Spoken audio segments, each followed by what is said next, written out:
مسلم شریف کی روایت میں آیا ہے اور ترمذی میں اور حضرت فضالہ رضی اللہ عنہ کی روایت میں، یہ بھیا ہمیں نہ لکھ کے بھیجا کرے، ٹھیک ہے نا؟ اس سے سوائے اس کے کچھ نہیں ہوتا کہ ہم اسے پڑھ کے فوری طور پہ ریموو. یہ حدیثیں ہم نے پڑھی بھی ہیں، پڑھائی بھی. ہم کئی بار عرض کر چکے ہیں کہ ہمارا کوئی تعلق اہل حدیث سے نہیں ہے. پکے ٹھیٹ حنفی، پکے ٹھیٹ حنفی، پکے ٹھیٹ حنفی. ہمیں نہیں سمجھ میں آتی امت میں جو 1500 سال سے ہمارے بزرگوں نے دین کو سمجھا ہے، آخر اس کو چھوڑ کے اب نئی نئی باتیں اور نئے نئے فرقے بنانے کی ضرورت تمہیں کیا پڑی ہے؟ اور کوئی کام نہیں رہ گیا. حدیث میں آیا ہے، حدیث میں تمہیں کیا پتا حدیث میں کیا ہے؟ کہ ہم حدیثیں پڑھنا شروع کر دیں تاکہ گمراہ ہو جائیں ولیعاذ باللہ. حدیث میں آیا ہے، حدیث میں تمہیں کیا پتا حدیث میں کیا ہے؟ کہ ہم حدیثیں پڑھنا شروع کر دیں تاکہ گمراہ ہو جائیں ولیعاذ باللہ. حدیث میں آیا ہے، حدیث میں تمہیں کیا پتا حدیث میں کیا ہے؟ کہ ہم حدیثیں پڑھنا شروع کر دیں تاکہ گمراہ ہو جائیں ولیعاذ باللہ. ہم صاف لفظوں میں کہتے ہیں جو آدمی بغیر اساتذہ کے حدیث پڑھتا ہے وہ گمراہ ہو ہی جاتا ہے، اسی کو سے پتہ نہیں ہے کہ حدیث کا مطلب کیا. اچھا، یہ ان کا ایٹیچیوڈ کیا اپنے بابوں کے فتووں کے بارے میں کبھی ہوگا؟ کبھی یہ مفتی کہے گا کہ میں بہشتی زیور کے مجھے والے نہ بھیجا کرو، میں بہشتی زیور پڑھوں اور گمراہ ہو جاؤں، میں فتاوی عالمگیریہ پڑھوں اور گمراہ ہو جاؤں؟ یہ کیا ہر وقت تم نے فتاوی شامی، رد المختار، در مختار لگائی ہوتی ہے، یہ مجھے نہ بھیجا کرو؟ کبھی یہ بات کریں گے؟ تو اس سے آپ اندازہ لگائیں کہ یہ اپنے بزرگوں کو جو رسپیکٹ دیے ہوئے ہیں نا، وہ پیغمبروں سے بڑھ کے دیے ہوئے ہیں. آپ کو تو سناتے ہیں نا آیت لا ترفعوا اصواتکم فوق صوت النبی، اس سے آپ کو عصمت مصطفیٰ تو بتاتے ہیں. یہ نہیں بتاتے کہ جو شخص رسول اللہ کے حضور آواز بلند کرے وہ تو گستاخ رسول، اور جو حضور کی بات کا مذاق اڑائے وہ اس تو بڑا گستاخ. اور وہ یہ سارے ہیں کٹر ٹھیٹ انفی. تسی لوگ ہو حدیث حدیث، تیرے سامنے حضرت عمر بیٹھے ہو تو میں دیکھتا ہوں کہ وہ پھر کہ یا رسول اللہ اجازت دیں. تم لوگ ہو گستاخ رسول، حدیثوں کا مذاق اڑانے والے. یہ رسول اللہ کی اس سے بڑے لیول کی توہین ہے کہ کوئی حضور کی موجودگی میں آواز بلند کرے. اس سے بڑی توہین یہ ہے کہ کوئی حضور کی بات کا مذاق اڑائے. وہ تو صحابہ کا نہیں اللہ نے برداشت کیا، حالانکہ انہوں نے مذاق نہیں اڑایا. اب مجھے بتائیں کہ وہ اللہ ایسے لوگوں کے ساتھ کیا کرے گا جو نبی علیہ السلام کے فرامین کا یوں مذاق اڑاتے ہیں؟ حدیث حدیث حدیث پڑھ کے گمراہ ہو جائیں گے. اوے تم لوگوں نے عزتیں ویل کی ہیں اللہ اور اس کے رسول کے نام کے اوپر، چندے اکٹھے کیے ہیں، جدادیں بنائی ہیں، کوئی محنت سے نہیں کمایا تم لوگوں نے، اللہ رسول کے نام کا کھا رہے ہو، اور بات یہ کرتے ہو کہ حدیثیں ہمیں سناؤ ہم گمراہ ہو جائیں گے. عزتیں ویل کی اللہ اور اس کے رسول کے نام کے اوپر، سواریاں سوار کی مکے اور مدینے کی آوازیں لگا کر اور پھینک دی جا کے دیوبند میں اور بریلی میں. غدار ہو تم رسول اللہ کے صلی اللہ علیہ وسلم، پکے غدار ہو. اسی لیے دیکھو پھر اللہ نے تمہارے اوپر چیز کیا چھوڑی ہے. ہاں، نبی کے جیسا ہے ہی کوئی نہیں، باپ بیٹے شے کوئی نہیں.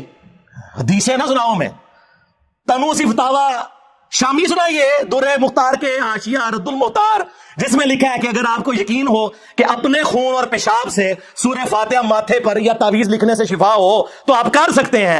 اے تیرے بابے نہیں کٹر ٹھیٹ انفی، بول کہ تیرے بابے نے گستاخی کی ہے. کوئی زیادہ پرانا نہیں ہے، 1252 ہجری میں یہ مرا ہے ابن عابدین شامی. کسی کی جرت نہیں کہ اختلاف کر جائے. یہ ان کو لکھ کے بھیجے نا، ہاں، اس کو پڑھ کے کوئی گمراہ نہیں ہوتا. حدیث کو پڑھ کے گمراہ ہوتے ہیں اس لیے کہ حدیث ان کے خلاف، قرآن کے خلاف، کیونکہ یہ تو ہوئے کٹر ٹھیٹ حنفی. عزتیں ویل کر رہے ہیں اللہ اور اس کے رسول کے نام کے اوپر، چندے کھا رہے ہیں اللہ اور اس کے رسول کے نام کے اوپر عز و جل صلی اللہ علیہ وآلہ وسلم، اور توہین انہی کی کر رہے ہیں. تو پھر ہماری یہ ذمہ داری بنتی ہے کہ ہم ان کے جو یہ میکم نما چہرے ہیں نا، عجیب و غریب قسم کی گونے پہن کے اور بڑا اپنا روب ڈالتے ہیں، گرم تولیے ان کے منہ کے اوپر پھیریں تاکہ ان کے اصلی چہرے آپ لوگوں کو پتا چلے کہ یہ دشمن ہے اللہ اور اس کے رسول کے. ظاہر ہے وہ تو انہوں نے خود ہی بول کے کہا کہ ہم 1500 سال سے اپنے بزرگوں، اور کیڑا 1500 سال تو تھوڑے بزرگوں کا دین ہے، نہ آپ کے عقیدے قرآن سے ثابت، نہ آپ کے بخاری مسلم سے ثابت. کیڑا 1500 سال، 1100 سال کیا کرو، اور نال حدیث سنایا کرو بخاری مسلم کی کہ سب سے بہتر زمانہ میرا، پھر صحابہ کا، پھر تابعین کا، پھر تبع تابعین کا. اس کے بعد جھوٹے لوگ پیدا ہوں گے، امانت میں خیانت کریں گے اور موٹاپے کو پسند کریں گے. اور تسی بعد والے ہو جی پرانے بزرگوں کو نہیں مانتے، پرانوں کے تو آپ منکر ہو. تم لوگ درمیانوں کو مانتے ہو. پرانے ویسے تھے جیسا کہ ہم ہیں. کون سے عقیدے تمہارے قرآن و سنت سے ثابت ہے؟ میں کٹر ٹھیٹ انفی. کیڑا انفی؟ کٹر انفی دیوبندی. 1866 میں دیوبند مدرسہ بنا ہے. 1500 سال نہیں سرکار، 150 سال پہلے تسی آئے ہو دنیا چ. اس سے پہلے دنیا کا کوئی مسلمان اپنے آپ کو دیوبندی نہیں کہتا تھا. اور 1904 کے اندر اعلیٰ حضرت نے بنایا منزل اسلام بریلی کا مدرسہ. اس سے پہلے دنیا کا کوئی مسلمان اپنے آپ کو بریلی نہیں کہتا تھا. کہانی بند کرو. اور پھر آپ ہیں کٹر ٹھیٹ حنفی. کیڑے حنفی ہو؟ المحنت والے یا اسام الرحمن والے؟ آیا نا داڑ تھلے ہوں تو. یہ دونوں حنفی ہیں جی. یہ دسنا ہے کہ وچ الالی حنفی کیڑا ہے. الالی یعنی وہ میں روحانی طور پر ہی بات کر رہا ہوں، وہ دوسرا آؤٹ آف ویڈ لاک کی طرف نہ چلے جائیے گا، ٹھیک ہے؟ اور کوئی فروئی اختلاف نہیں، سرکار زمین اسمان کا فرق ہے، ایک دوسرے کی تکفیر ہے. تو کون سا کٹر ٹھیٹ حنفی ہے کہ جو کروڑوں بریلویوں کو کافر اور مشرک سمجھتے ہیں؟ یا تو وہ کٹر ٹھیٹ حنفی ہے جو کروڑوں دیوبندیوں کو گستاخ رسول سمجھتے ہیں، یعنی کافر ہی ہو گئے نا. تو یہ جناب اپنے بزرگوں کے بارے میں کبھی یہ جملے نہیں بولیں گے کہ ہمیں حدیثیں نہ بتائیں. اللہ کے نبی علیہ السلام یار تمہارے بابے تو نہیں چھوڑ کے گئے. ہاں بخاری مسلم دونوں میں ہے. نبی علیہ السلام ہر خطبے سے پہلے کہتے تھے اما بعد فإن خیر الحدیث کتاب اللہ وخیر الہدی ہدی محمد صلی اللہ علیہ وآلہ وسلم وشر الامور محدثاتها وکل محدثۃ بدعہ وکل بدعۃ ضلالہ وکل ضلالۃ فی النار. کچھ الفاظ ترمذی کے اور نسائی کے بھی ہیں. آگاہ ہو جاؤ سب سے بہترین کلام اللہ کی کتاب ہے اور سب سے ہدایت یافتہ راستہ محمد صلی اللہ علیہ وآلہ وسلم کا ہے. بدترین کام وہ ہیں جو دین میں نئے جاری کیے جائیں اور وہ کام بدعتیں ہیں. تمام بدعتیں گمراہیاں ہیں اور تمام گمراہیاں جہنم میں لے جانے والی ہیں والعیاذ باللہ تعالی. اور یہ کہہ رہے کہ جی حدیثیں پڑھ کے گمراہ ہوں گے. نبی علیہ السلام تو ہمیں یہی کہہ کے گئے. صحیح مسلم میں حجۃ الوداع کا خطبہ نکال کے دیکھیں. نبی علیہ السلام نے فرمایا میں اپنے باتوں میں وہ چیز چھوڑ کر جا رہا ہوں جسے مضبوطی سے پکڑ لو گے کبھی گمراہ نہیں ہوگے. وہ اللہ کی کتاب ہے. مسلم شریف میں صرف کتاب اللہ کا ذکر ہے. سنت کو ماننا کتاب اللہ ہی کو ماننا ہے. من یطیع الرسول فقد اطاع اللہ. البتہ ایک حسن درجے کی روایت المستدرک للحاکم میں ہے, وہاں پہ کتاب اور سنت دونوں کا ذکر ہے کہ ان دونوں کو مضبوطی سے پکڑ لینا.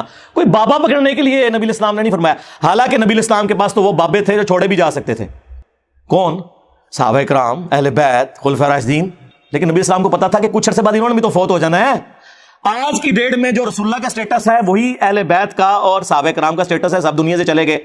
البتہ قرآن دنیا میں موجود, سنت کا ریٹن ریکارڈ موجود, اس لیے حضور نے وہ بات کی جو آخری انسان تک کے لیے بچنی تھی. اور پھر اس کو سپر سیڈ کرنے والا خطبہ غدیر خم کا خطبہ صحیح مسلم کے اندر. اے لوگوں آگاہ ہو جاؤ, میں بھی ایک انسان ہوں. قریب ہے کہ اللہ کا قاصد یعنی موت کا فرشتہ میرے پاس آئے اور میں اس کی دعوت قبول کر لوں. میں اپنے باتوں میں دو بھاری چیزیں چھوڑ کر جا رہا ہوں. ان میں سے پہلی چیز اللہ کی کتاب ہے. اس میں ہدایت ہے, اس میں نور ہے. تم اللہ کی کتاب کو پکڑو, اپنا تعلق اس کتاب کے ساتھ مضبوط کرو. اللہ کی کتاب اللہ کی رسی ہے, جو اسے پکڑے گا ہدایت پر ہوگا, جو چھوڑ دے گا گمراہ ہو جائے گا. زید بن ارقم کہتے ہیں کہ رسول اللہ پھر ہمیں بار بار کہتے رہے اللہ کی کتاب, اللہ کی کتاب, اللہ کی کتاب. اور پھر فرمایا دوسری بھاری چیز میرے اہل البیت ہیں, میں اپنے اہل البیت کے بارے میں تمہیں اللہ کا خوف دلاتا ہوں. اور یہ جملہ آپ نے 3 دفعہ ریپیٹ کیا. لیکن امت بالکل الٹ چلی, نہ قرآن کو پکڑا نہ اہل بیت کو زندہ چھوڑا, بالکل الٹ چلی. تو نبی علیہ السلام تو بات ہی قرآن سنت اہل البیت کی کر رہے ہیں, یہ اپنے بزرگوں کو لے کے چل رہے ہیں. ان لوگوں کا کیا لینا دینا میرے بھائی؟ نہ انہوں نے قرآن پڑھا صحیح طریقے سے, نہ اگر پڑھا تو پھر اس کے ساتھ یہ غداری کی ہے کہ کہہ رہے ہیں ڈائریکٹ پڑھو. یار یہ غداری تو کوئی فزکس کا پروفیسر اپنی کتاب کے ساتھ نہیں کرتا. آج تک کسی فزکس کے پروفیسر کو سنا ہے کہ آئنسٹائن کی تھیوری آف ریلیٹیوٹی نہ پڑھنا گمراہ ہو جاؤ گے, یا کوئی انگلش کا پروفیسر کہے کہ آکسفورڈ کی ڈکشنری نہ پڑھنا گمراہ ہو جاؤ گے. اس سے بڑھ کر میں میکینیکل انجینئرنگ میں نے کی ہوئی ہے. جب کبھی بھی بڑے مجمع میں نے اپنی کلاس کے اندر ٹیچر کی غلطی نکالی نا کتاب سے, تو اس نے ہمیشہ کہا تھینک یو. مولوی کی آپ غلطی نکالو گے نا, تھینک یو. یعنی ایک دنیاوی ٹیچر جسے یہ سمجھتے ہیں, ہم تو اس تعلیم کو بھی دین کا حصہ سمجھتے ہیں, فزیکل فنامنا آف نیچر کی تعلیم ہے, سائنس کی. وہ اپنی کتابوں کے غدار نہیں ہیں, یہ لوگ اپنی کتابوں کے غدار ہیں, اور اس سے بڑھ کر ان کتابوں سے کھا رہے ہیں. انہی ناموں کے اوپر انہوں نے عزتیں میل کی ہیں. اتنی بے ایمانی اس طرح کون کرتا ہے؟ یہ لوگ کرتے ہیں. میں کٹر ٹھیٹ حنفی, بول پھر کہ میں وہ کٹر ٹھیٹ حنفی کہ جس کے بابے نے الامداد رسالے میں لا الہ الا اللہ اشرف علی تھانوی رسول اللہ کو انڈورس کیا ہوا ہے. آیا نا داڑ تلے. ہاں میں وہ کٹر ٹھیٹ حنفی. کبھی اس پہ بھی پرچی پڑھنا کہ اشرف تھانوی صاحب کو عقل کے ناخن لے کے آپ یہ کیا بات کر رہے ہیں کہ اس میں بڑی تسلی ہے کہ تیرا پیر متبع سنت ہے. کیا خلفائے راشدین اس طریقے سے کرتے تھے؟ اور پھر آل محمد کے جو عقیدے ہیں وہ تو میں پوری دنیا کے دیوبندیوں کو کہہ رہا ہوں کہ صرف 3 عقیدے سرکار, ویسے تو اس کے اندر بہت کچھ ہے, 3 عقیدے بتائے ہوئے.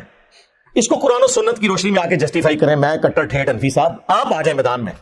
پہلا عقیدہ لکھا ہوا ہے کہ ہم بزرگوں کی قبروں اور سینوں سے فیض لینے کے قائل ہیں, نچوڑنے کے, ٹیکا لگا کے نہیں. وہ نے کہا نہیں, اس طریقے پر جو خواص کو معلوم ہے, نہ کہ اس طریقے پہ جو عوام میں رائج ہے. اور پھر میں نے بتایا ان کے خواص کیا کچھ کرتے رہے قبروں سے. اربعہ ثلاثہ میں اشرف تھانوی صاحب نے لکھا ہے قاسم نوتوی مرنے کے 6 سال کے بعد قبر سے نکل کر, خواب میں نہیں بیداری میں, دیوبند کے 2 مولویوں کی صلح کروا کے واپس چلا گیا قبر کے اندر. یہ خواص کا طریقہ ہے. عام بندے تو بھی کیا گزرا. اور بڑے ان کے اس طرح کے قبر پرستی کے واقعات ہیں, وہ میں نے پورا ریسرچ پیپر نمبر 6 لکھا ہے, قبروں سے فیض کے عقیدے کا تحقیقی جائزہ. پھر دوسرا انہوں نے لکھا ہے کہ ہم رسول اللہ کی قبر کو اللہ کے عرش, کرسی اور کعبہ شریف سے افضل مانتے ہیں. ایک کیڑی آیت ہے, کیڑی حدیث ہے. اور پھر تیسرا عقیدہ بتایا تھا کہ ہم رسول اللہ کی قبر مبارک میں جو حیات ہے اسے دنیا کی سی مانتے ہیں. دنیا کی سی حیات مبارکہ تو ہم بھی مانتے ہیں, اعلیٰ ترین برزخی حیات ہے, اس میں تو کوئی شک ہی نہیں. جسم مبارک بھی سلامت ہے, اس پہ تو میری کئی ایک ویڈیوز ریکارڈڈ ہے. یہ دنیا کی سیکھ ہے. اور پھر وہ کہتے ہیں جناب کہ وہ جی یہ تو سیوطی نے لکھا ہے. او بھائی سانو کی دی تو حوصلہ دو. ہم جب قرآن و سنت کے دلائل کی روشنی میں حضرت معاویہ رضی اللہ تعالیٰ عنہ، حضرت مغیرہ ابن شعبہ رضی اللہ تعالیٰ عنہ، حضرت عمر بن عاص رضی اللہ تعالیٰ عنہ سے اختلاف رکھ سکتے ہیں تو تواڈے امام تے شے کوئی نہیں. سیوطی نے لکھا. سیوطی کون سا پرانا ہے یار؟ 500 سال پہلے ہوا. 500 سال بعد میں بھی سیوطی بنا ہوں گا. میں تو ہوں نہیں بن گیا تھے. ہاں سیوطی نے اتنا مجمع ویکھیا ہونا ہے. چھڈ دیو انج کوئی پڑھدا ہے. کوئی علمی گل کرو. تے کٹر ٹھیٹ انفی صاحب میرے خیال ہے اتنی خوراک کافی ہے تواڈے واسطے. ویسے تو تانوں پتہ ہے میرا تو فیوریٹ ٹاپک ہے. ہاں میں تو کوئی موقع نہیں جاننے دوں گا کہ میں ڈرل کروں گا ان کی پبلک کے دماغ میں کہ سوچو کہ یہ تم لوگ کن لوگوں کے پیچھے لگے ہوئے ہو. یہ وہ لوگ ہیں جنہوں نے عزتیں اللہ اور اس کے رسول کے نام کے اوپر اویل کی ہیں اور قرآن و سنت کے نام سے چڑھتے ہیں اور کہتے ہیں ہمیں نا لکھ کے بھیجا کرو. ہم تو یہ پڑھ کے ریموو کر دیتے ہیں. ہم 1500 سال بعد اب تم لوگ بتاؤ گے ہمیں ہم اپنے بزرگوں کا دین چھوڑ دیں. اچھا انہوں نے پتا ہے کہ قرآن دی جڑے پڑھتا ہے نا انہوں نے بابے مبارک ہو جاتا جاؤ. ہاں انہوں نے پتا ہے. جی سب تو بڑی مثال میں وہاں 2002 میں عمرے پہ گیا. غلاف کعبہ پکڑ کے دعا مانگی تھی اللہ مجھے بریلوی مارنا. شکر ہے قبول نہیں ہوئی. منو کہنا چاہیے یا اللہ منو مسلمان ماری. اور یہ میں آپ کو وثوق سے کہتا ہوں اگر آپ مخلص ہیں نا سرکار آپ ہدایت کے مخالف راستے پہ بھی چل پڑے نا اخلاص کے ساتھ اللہ تعالیٰ کان سے پکڑ کے آپ کو سیدھے راستے پہ چلا دے گا. اور اگر آپ بے ایمانی پہ اترے ہوئے ہیں سرکار تو آپ رسول اللہ کے چچا بھی ہو نا ابو لہب ہاشمی بھی ہو تو مر جائیں گے آرام موت.